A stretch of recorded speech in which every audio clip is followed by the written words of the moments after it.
All right, guys. So you saw me do hopefully some good things and maybe some not so good things. Someone tell me, either one, and you're allowed to share too. What are some positives or negatives I did? Yeah. Well, you started off by introducing yourself. Yeah, what a crazy thing. It's kind of creepy if you just roll up on someone and start saying, hey, let me work with you on this, right? Ease into it. Talk to them. Even if you talk to them about something else for a minute, that's okay, as long as you don't get too sidetracked. Really good point. You gave me your first name as opposed to like Mr. or whatever, so it kind of brought you down to my level, made you really personal. Yeah, right? Let's not intimidate them, for sure. Good point. You kind of assess the situation, see where she would, or saw where she Yeah, so we have, kind of the big ones that I want to share with you today, and that's a big one. Back it up to where they're at.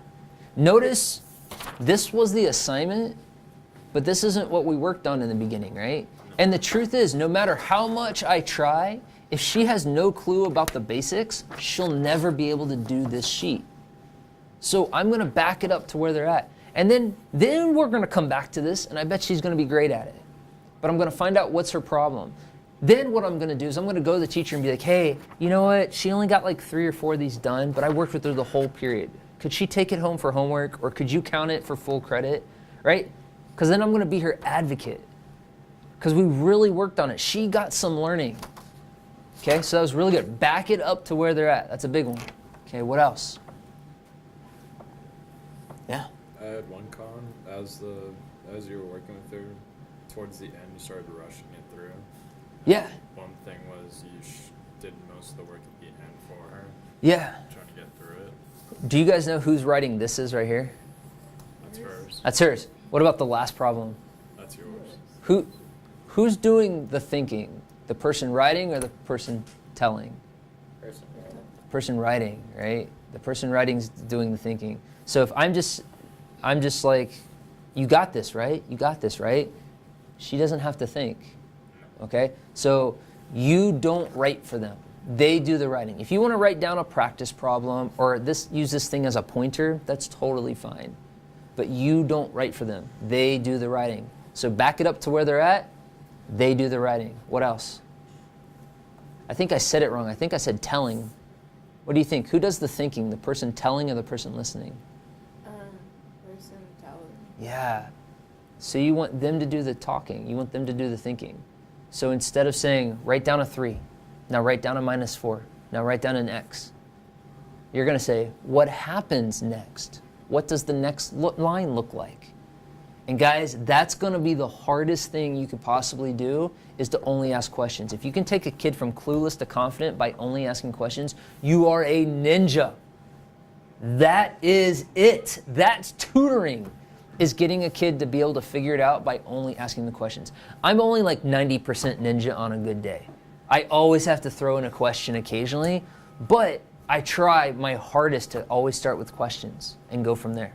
Okay? So we're going to back it up to where they're at. We're going to not write. We're going to make them do the writing. And we're going to do what? Ask. Questions. Yeah, they're going to do the telling. We're going to ask the questions. Okay? What else? Yeah. Towards like the middle or where I kind of started understanding it, you looked like you were getting distracted with your watch and by other things in the room. Yeah, so she was good. I could tell that she was getting it, so I looked on my phone. I broke the cardinal rule. What did we learn at the very beginning? You're the most important thing in the room. Yeah, I want her to do well. I truly do. But I'm just happen to be looking on my phone. It doesn't matter.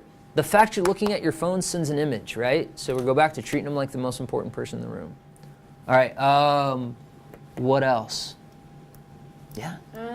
As she was going through, like towards the beginning, whenever she got something right, you would like compliment her and be positive. Yeah, I call it 2 stars and a wish, right? There's some psychology, I don't remember the number, like for every 1 negative thing you say about a person, you have to say 7 positive things just to even it out. That sounds exhausting. So I'm always going to be positive. If she gets it all wrong, I might just say, that was really amazing handwriting. I love how you wrote that X, whatever. Okay, stay positive, stay positive, stay positive. Always more positives than critiques. Because what happens to me is sometimes I just accidentally say negative things. One time I was doing this training and I said, when we were doing this, I said, oh, this is super easy. And later a tutor goes, well, if they don't get it and you say it's super easy, could that make them feel stupid? I was like, oh, I didn't even think about that. So you don't even know when you might even be saying a negative. So always stay positive. They're going to do the writing. They're going to do the telling. You're going to back it up to where they're at, and you're going to stay positive. So there's one more. Yeah. I feel like in the beginning, you weren't really relatable. You looked at the sheet and then you're like, oh, this is fun. Oh, yeah. While the kid was like, They might be like, dude, what is wrong with you? Yeah, for sure. Like, you don't have to overact, right? Oh my God, this is the greatest day. Oh, yay. Right, you don't have to do that. That's a really good point, and sometimes we do that a little too much.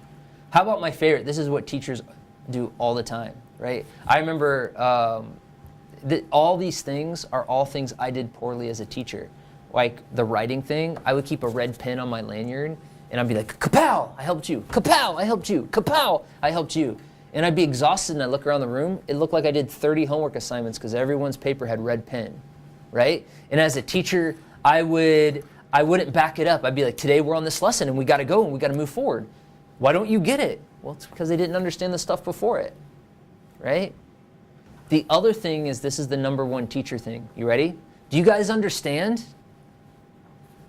Right? What does every kid say?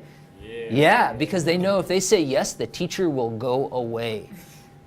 You guys are good, right? Oh yeah, we're good. Thumbs up, thumbs up. That's not good anymore. You're not allowed to assume. You're going to treat these kids like you've got nowhere else to go. It doesn't matter how long it takes. You got nowhere else to be. So, you ready? We're going to practice. You get this. Do you get this? What are you going to say? Yeah. Awesome. Show me. See what happened there? I leaned in. I was excited for her, and only two things are going to happen. Either she's really going to get it, and we're going to celebrate. Nice job. Or she's going to be like, oh, crap. I'm like, okay, no worries. Now we know what we need to work on. Does that make sense? Was I positive either way? Yeah. Yeah?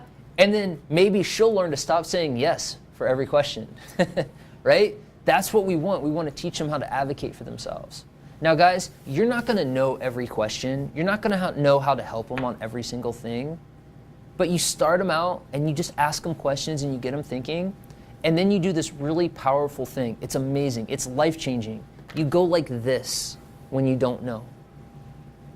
And you ask a question, because the last thing you want to do, the last tool in your toolbox, is to ask a question. Have the teacher come over. Show the kids that no one's going to laugh at them, no one's going to make fun of them, no one's going to think they're stupid. And if you, the tutor, going, you know, I don't know how to do this. Well, they might feel like, oh, well, if the tutor doesn't know how to do this, okay, maybe I don't feel so dumb now, right? And you're going to show them it's okay to ask a question. But you're also going to show them that's not the first thing you do. The first thing you're going to do is you're going to talk it out, and you're going to think about it. And if you don't get anywhere, that's okay. Then you ask a question. Does that make sense, guys? Okay, so who's going to do the writing? The student. The student. Who's going to do the question asking? The tutor. The tutor. Yeah. If they don't know something, do you just keep pounding on it? Or do you back it up? Yeah, exactly right. And you don't assume, you make them prove it. You make them prove it. And finally, stay positive, stay positive, stay positive. So I have this sheet called the do's and don'ts for you guys.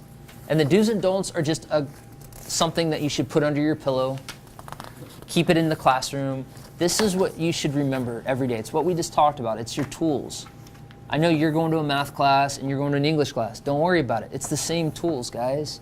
Remember, you're just there to support kids and to be nice to them and you know, be a mentor and a leader to them, okay? Now, I think the one thing about asking questions is really, really important. So on the back of this and on this sheet are question stems. So if you ever get stuck on you don't know what questions to ask, because asking questions is actually a really tough thing. It's really, really hard. It takes years to get. Here's some question stems, right? How might you justify your answer, okay? Explain your thinking. Does it always work that way? What a great question, right? And in English especially, getting them to think is all you're doing. Half the battle for a kid writing an essay is just to get them to talk about it. Most of the time, it first comes out of their mouth, then you say, great, write that down, right? But they can't always go from their brain to the pencil. It's got to come out. And that's why you're going to be there to ask questions. Okay? So those are your 5 things, guys. You feel good about them? All right. Now we're about to switch up and have fun. You ready? All right, let's go.